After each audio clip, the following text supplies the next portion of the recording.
Hi guys, thank you so much for watching my channel The Witty Turtle and today we are going to study about the total material cost. So हम सबको पता है कि जो total material cost होता है that consists of three components. First क्या है? First element है आपका purchase cost. इसको आप लोग ऐसे समझने की कोशिश करो, ये आपका शॉप है, ठीक है, ये आपका शॉप है. शॉप से आप सामान जो है आप अपने वेयर हाउस में लाते हो और वेयर हाउस से सामान कहाँ जाता है? आपके फैक्ट्री में जाता है, ठीक है. तो जब आप अपने शॉप से वेयर हाउस तक सामान लाते हो तो आप कैसे लाते हो? पहले उसको आप परचेज करते हो, फिर क्या करते हो आप? परचेज करने के बाद आप लोग उसको ट्रांसपोर्ट करते हो अपने वेयर हाउस तक. That is known as your ordering cost. आप ऑर्डर करते हो तो उसमें इतना खर्चा आता है. फिर जब वेयर हाउस में आप क्या करते हो? उस मटेरियल को आप उसको स्टोर करके रखते हो, ठीक है. स्टोरिंग का एक खर्चा आता है. फिर जब ज़रूरत पड़ता है आप अपने सामान को फैक्ट्री में भिजवाते हो, राइट. यही कॉन्सेप्ट है. सो पहला एलिमेंट क्या है हम लोग का? Purchase cost. तो परचेज कॉस्ट क्या है? एक यूनिट का cost multiplied with number of units. जितने भी यूनिट्स आप लोगों ने ऑर्डर करे हैं उतना, राइट. ये क्या हो जाएगा? This will be your purchase cost. Let's say एक यूनिट का कॉस्ट है 2 रुपीज़, ठीक है. 2 रुपीज़ इंटू आप 10,000 यूनिट्स मंगवा रहे हो, यूनिट्स. तो ये कितना आ जाएगा आपका परचेज कॉस्ट टोटल? 20,000 रुपीज़, ठीक है. सिमिलरली आप एक बार ऑर्डर कर रहे हो सामान, आप एक बार जब ऑर्डर कर रहे हो, लेट्स से आपको पूरे साल में 10,000 यूनिट्स ऑर्डर करने हैं और आप एक बार में लेट्स से 2,000 यूनिट्स आप ऑर्डर करते हो, ठीक है. और अगर आप एक बार ऑर्डर करते हो तो आपका ऑर्डरिंग कॉस्ट कितना आता है? 20 रुपीज़, ठीक है. तो अगर आपको पूरे साल में 10,000 यूनिट्स चाहिए एंड एक बार में आप 2,000 यूनिट्स ऑर्डर करते हो तो how many times you have to order? 10,000 units, right, divided by 2,000 units. इसका फॉर्मूला क्या बनकर आएगा? Ordering cost per order multiplied by how number of orders, ठीक है, नंबर ऑफ टाइम्स आप ऑर्डर कर रहे हो. नेक्स्ट आता है आपका कैरिंग कॉस्ट. कैरिंग कॉस्ट को आप ऐसे समझो, ये आपका स्टोरेज है, ठीक है. आपका जो स्टोरेज है, वेयर हाउस जो है जहाँ पर आप सामान को स्टोर करके रखते हो, स्टोरेज में एक बार में कितना सामान रहेगा?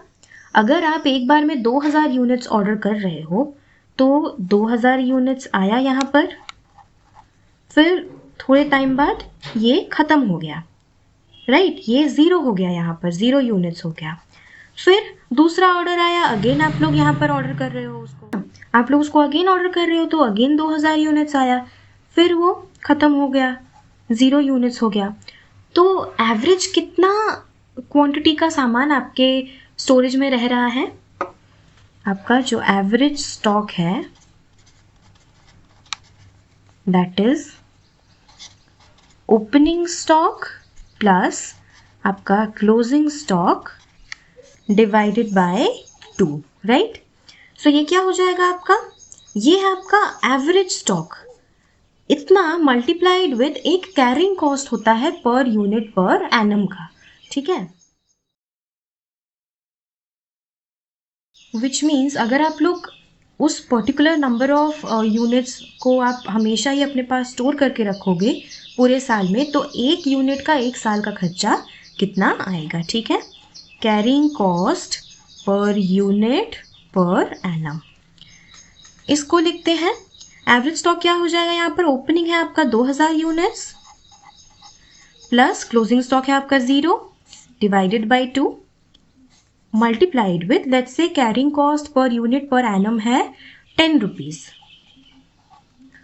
तो ये क्या हो जाएगा आपका? This will be 10,000 rupees. और यहाँ पर ऑर्डरिंग कॉस्ट क्या हो जाएगा? Your ordering cost will be 100 rupees. ठीक है, सो यहाँ पर हम लोग का जो कैरिंग कॉस्ट है उसका क्या फॉर्मूला बन के आता है, उसका फॉर्मूला बन के आता है order size divided by 2 multiplied with carrying cost, right. ये आ गया आपका ऑर्डर साइज, आपका कैरिंग कॉस्ट, इन्वेंट्री कॉस्ट। ठीक है, तो यहाँ पर आप एक चीज़ नोटिस कर सकते हो कि अगर आपका ऑर्डरिंग कॉस्ट कम है तो आपका कैरिंग कॉस्ट जो है वो बढ़ जाएगा, क्योंकि there is a relationship between your ordering cost and carrying cost.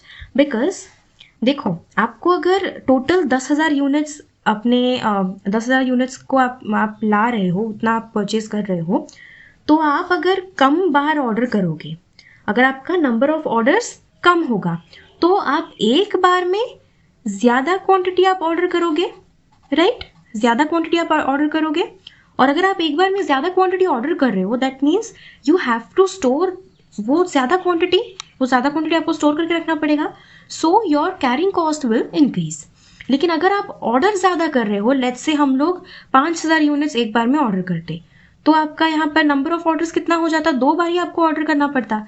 लेकिन जहाँ पर आपको ओनली 1,000 यूनिट्स यहाँ पर स्टोर करके रखना पड़ रहा है, उतना आपको नहीं करना पड़ता, आपको उससे ज़्यादा करना पड़ता, राइट। तो यहाँ पर इसीलिए जो भी आपका ऑर्डरिंग कॉस्ट है उसका और आपका जो कैरिंग कॉस्ट है उनमें एक इन्वर्स रिलेशनशिप है। ठीक है, सो आज की क्लास में मैंने आपको ये सब इसलिए बताया क्योंकि आने वाले क्लासेस में हम लोग क्वेश्चंस पढ़ेंगे जहाँ पर आपको टोटल मटेरियल कॉस्ट निकालना होगा और आपको कंपेयर करना होगा कि क्या आपको EOQ में ऑर्डर करना है या फिर आपको किस में ऑर्डर करना है। आपको एक गिवन क्वांटिटी दिया रहेगा, गिवन ऑर्डर साइज दिया रहेगा, उसमें आपको ऑर्डर करना है। ठीक है, तो ऐसे क्वेश्चंस हम लोग आने वाले क्लासेस में करेंगे, इसीलिए आपका ये जो बेसिक नॉलेज है इतना आपको जानना बहुत ज़रूरी है। आई होप आप लोगों को आज का ये छोटा सा सेशन समझ में आया। अगर आपको ये वीडियो पसंद आया, प्लीज़ इस वीडियो को लाइक करें, अपने दोस्तों के साथ शेयर करें, सो दैट सबका जो बेसिक है वो क्लियर हो सके। और अगर आप लोगों ने अभी तक मेरे चैनल द विटी टॉटल को सब्सक्राइब नहीं किया है, so please subscribe to my channel and join my Telegram group, जिसका लिंक डिस्क्रिप्शन बॉक्स में गिवन है।